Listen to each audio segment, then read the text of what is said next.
Alright everyone, so this is going to be my review for Daredevil Season 2.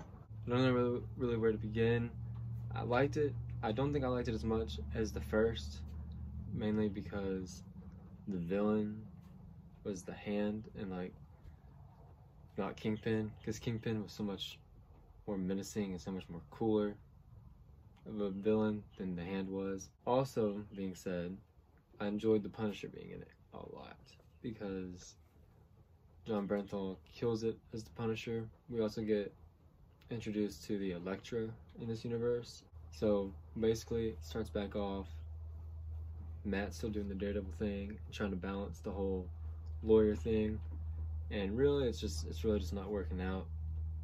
So him and Foggy kind of split off, you know, halfway through the season, mainly because Elektra comes back into town and she has like this agenda or this mission that she wants Matt's help on. His Daredevil life is taken away from his lawyer life. Stuff like he wouldn't show up to courts and stuff like that.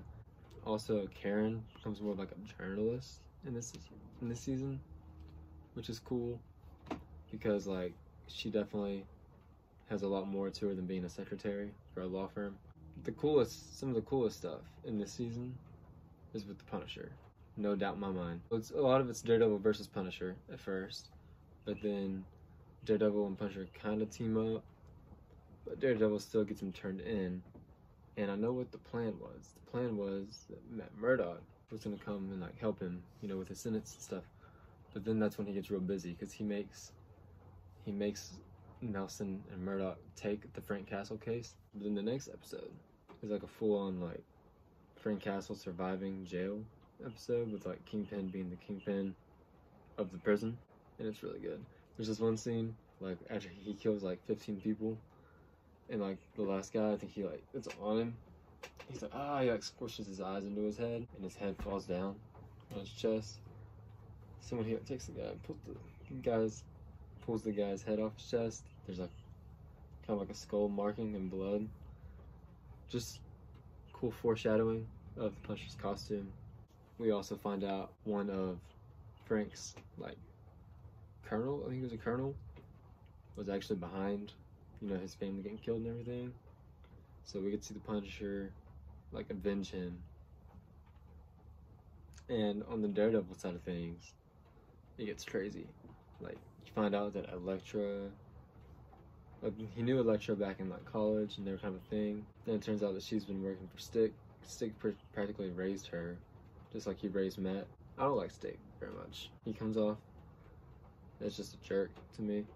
Like, I know he's hard on Matt to like push him, but you're also just kind of a jerk.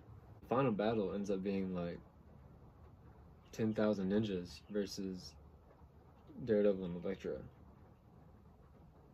And it gets intense. Like those last few episodes were so awesome. We get like it's not a hallway scene this time, it's like a staircase scene instead. I think the one-shot scene in this season might be more impressive. And instead of just going down one big hallway, they're like going down like flights of stairs and stuff. Also, Matt and Karen try and be a thing. They try to go on a date or two. It doesn't really work out because of his secret life. I can't remember if Foggy found out that he was Daredevil in the first season or the second season. But either way that happens. Also, Claire's not in this episode, in this season much, because she doesn't totally support what Matt was doing, I think is why. Final battle, Elektra dies. Punisher came in and like got the last headshot, which was really good. He's like miles away. He's just like, and the cool thing about it is that he is miles away and he got the headshot, which is dope because he's the Punisher. But also, like after he does it, like Matt looks up, he looks like kind of in that direction. The Punisher he's like, "See you later, Red," or something like that, which is like, thinking about it, you're kind of thinking like, that's kind of dumb, he can't hear you. But when you think about it, Daredevil probably could hear him because of his senses, but like no one knows that he was there. Like it's just kind of a cool scene. I think I forgot to mention in my Jessica Jones review that Claire showed up to help Luke Cage, which was like the first like crossover. We also get another one of those at the end of Daredevil 2, because Foggy goes to pursue like his own career as a lawyer, and he meets with Jerry Hogarth from Jessica Jones. And just these little bitty crossover things, like, it always makes me so happy. Also, there's like one scene where he like goes deaf. Like, it was crazy because like he's already blind, and something happened, and like he lost his sense of hearing for a while. And I was just like, oh my gosh, this poor guy. The show ends off with Foggy going to work for Hogarth, and then like you get Matt and Stick at Electra's funeral. It might show Punisher like start going off and doing his own thing, and then Karen I think gets a job at the Bulletin because she became like the journalism. She gets Ben's office, I believe, is what happened there. Very last shot, I think it was the very last shot, is that the hand went and dug up Electra's body, and you're like, what? Which I was kind of expecting because like I thought it was dumb that they killed her, because I don't really know a whole lot about the comics, but I found out later that this is kind of part of her origin, that she died and got brought back.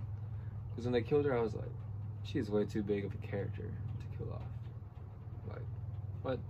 That's pretty much all I have to say about Daredevil season 2, because I'm really drawing a blank. So if I missed something, just comment, let me know, and I'll tell you what I think. Be able to check out my review for Daredevil season 1 and my review for Jessica Jones season 1. Like, subscribe, comment, ring the bell. Check out my Patreon, and I'll see y'all later.